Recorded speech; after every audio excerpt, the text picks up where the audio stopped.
আসসালামু আলাইকুম, কেমন আছেন সবাই? তো সকালের নাস্তা শুরু করছি। আজকে 4টা পরোটা বানাই খাইছি। অনেকদিন ধরে পরোটা খাই না। এখন পরোটা খেলে হজম হতে সমস্যা হয়। ডিম ভাজার পায়েস দিয়ে খেয়ে নিলাম। একটু পায়েস ছিল আর চা নিয়ে চলে আসলাম বারান্দায়। অফিস চলে গেল, ভাত সেজে দিলাম, টিফিন মুরগির মাংস দিয়ে দিছি।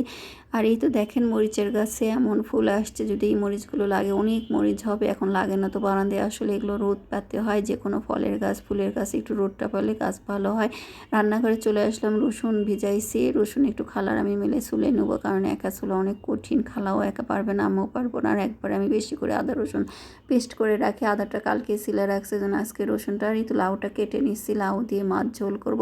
কিছু কিছু দিন আছে না সকালবেলা অনেক তাড়া হয়। আজকে আমার সেই দিনটা গেছে, মানে আজকে সকালে উঠাও মনে একটু দেরি হয়ে গেছে, রান্নাঘরে ঢোকাও দেরি হয়ে গেছে, করাটাও দেরি হয়ে গেছে। এই জন্য আর ভাবছিলাম আজকে পরোটা খাবো, 4টা আর কিছু হোক আর না হোক 4টা পরোটা বানিয়ে দুজন মিলে খাইছে। আর আমার মেয়েটা পরোটা খায় না, বড় ছেলেটাও খায় না।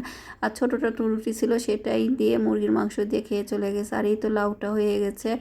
মাঝে মধ্যে এরকম আসলে করতেও হয়। আর হচ্ছে আমি মুরগির মাংস ছিল ওটা দিয়ে টিফিন দিয়ে দিলাম। আর এই ভাজিটা করে, এটা নারকেল কচু, লম্বা কচু যেটা বলে, এই ভাজিটা কিন্তু এই কচুর ভাজি, ঝোল, ভর্তা সবই ভালো লাগে। আর অনেক রকম কিছু করা যায় ধাপে ধাপে। আর এই তো তরকারি হয়ে যাচ্ছে। আমি মসুরের ডাল আর খাসির ডাল ভিজাইছি একসাথে। আর এই কচুটা অনেকগুলো ছিল, সেটা অর্ধেক রেখে দিলাম। আর আমি ভাবলাম ব্লেন্ডার যেহেতু মশলা করছে, একবার এই ব্লেন্ডারে ডালটাও পেস্ট করে নেবো। এই জন্য ডালটা ভিজানো হয়ে গেছে, নরম হয়ে গেছে, ভালো একবারে করে নিই। কাঁচামরিচ, রসুন আর জিরা দিয়ে, অল্প কিছু জিরা, রসুন কয়েক কোয়া আর কাঁচামরিচ দিয়ে একবারে এই তো অল্প অল্প, বেশি না, ডাল ডাল করে পেস্ট করে নিলাম। বিকালে অর্ধেক রাখলাম আর অর্ধেক করব। আর এই পেঁপেটা আসার সময় নিয়ে আসছে অফিস থেকে। আর এই তো ডিম নিয়ে আসছে একবারে 60টা ডিম। এই ডিমগুলো আমি পরিষ্কার করে ধুয়ে নেবো। আগে নাস্তা টাস্তা বানাই, চা করি, খেয়ে দিয়ে তারপরে এই তো বড়া বানাতে চলে আসলাম পেঁয়াজ দিয়ে। আর ধনেপাতা দিতে ভুলে গেছিলাম, দেওয়ার পর মনে পড়ছে ধনেপাতা দিতে, তো এখন আবার একটু ধনেপাতা দিয়ে ভাজা শুরু করব। আর ভাজা মানে তো মজা। আর রান্নাঘরে ভাজতে ভাজতে সবাই খেতে পছন্দ করে, গরম করে, তো আমি ভাজি আর ওরা খায়।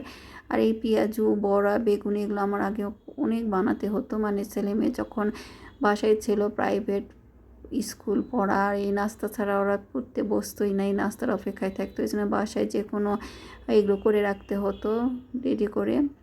আবার চিকেন ফ্রাই, মুরগিও অনেক বেশি লাগতো। কিন্তু এখন তো আসলে সবাই বড় হয়ে গেছে, এখন তেমন একটা নাস্তা পানিও খায় না, সবাই বাইরে থাকে। তো চা উঠে দিছি, চাটা খাওয়া খাওয়া হোক, আমরা সবাই মিলে খাই। এই সন্ধ্যার সময় আমরা একটু পরিবারে একসাথে সবাই মিলে খাওয়া দাওয়া করি। তারপরে যে যার মনে ঘরে ঢুকেছে। আমি ডিম ধুতে যাই, দেখেন এক পলিথিনে 2টা ভাঙ্গা, আর এক পলিথিনে একটা ভাঙ্গা, এই যে আর একটা বের করলাম। আর ওই পলিথিনে আমি পানিতে ভিজাইছিলাম, দেখি ভাঙ্গা খালি কুসুমটা বের হয়েছে। আর এটার পানিতে দিই না, এটা একবারে বলের মধ্যে নিয়ে নিলাম। ডিমগুলো নিয়ে সাবান দিয়ে ধুয়ে নিব। এখানে আমি হচ্ছে থালা বাসন মাজারই সাবান দিলাম, আর হুইলে গুঁড়ো দিলেও হয়। সাবান দিয়ে আমি ডিমগুলো ধুয়ে নিব। এটা হুইলে গুঁড়া হোক, গুঁড়া সাবান দিয়েও হোক। তো আজকে আমি এটা দিয়ে ধুয়ে নিলাম, কাছের যেটা ছিল সেটা দিয়ে। আর 3টা ডিম ভাঙ্গা পড়ছে, আর পড়বে, এভাবে নিয়ে আসলে তো ভালো থাকবেন।